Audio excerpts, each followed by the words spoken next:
চতুর্থ শ্রেণী গণিত অধ্যায় ৯ পরিমাপ নাম্বার ৯। আরিফ সকালে ২ ঘন্টা ১০ মিনিট এবং রাতে ১ ঘন্টা ৫৫ মিনিট বই পড়ে। তো সে মোট কত সময় পড়ে তা সেকেন্ডে প্রকাশ করি। মানে তাহলে সকালে পড়ে ২ ঘন্টা ১০ মিনিট আর রাতে পড়ে ১ ঘন্টা ৫৫ মিনিট। এই সময়টাকে সেকেন্ডে প্রকাশ করতে বলছে। তাহলে আমরা সেকেন্ডের জানার জন্য আমরা কি জানি? যে আমরা জানি ১ ঘন্টা সমান ৬০ মিনিট এবং ১ সেকেন্ড সমান ১ মিনিট সমান ৬০ সেকেন্ড।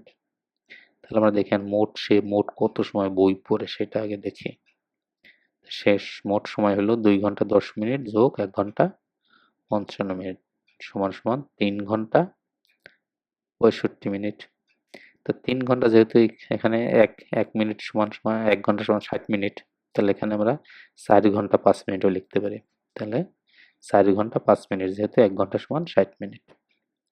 তাহলে এখন কি বলছে ৪ ঘন্টা ৬০ মিনিট। তাহলে এটাকে এখন মিনিটে নিয়ে আসি সব, তাই না? যেহেতু আমাদের সেকেন্ডে বের করতে বলছে, তাহলে এইটাকে আমরা সম্পূর্ণ মিনিটে নিয়ে আসি। ৪ ঘন্টা ৫ মিনিটকে মোট কত মিনিট হয়? তাহলে মোট মিনিট হলো তাহলে ৪ গুণ ৬০, যেহেতু ১ ঘন্টা সমান ৬০ মিনিট যোগ ৫ মিনিট, তাহলে হবে ২০০, ৪ ছক ২৪, ২৪০ আর ৫ ২৪৫ মিনিট।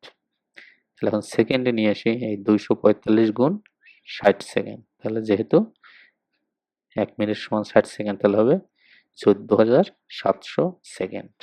উত্তর ১৪৭০০ সেকেন্ড। Thank you.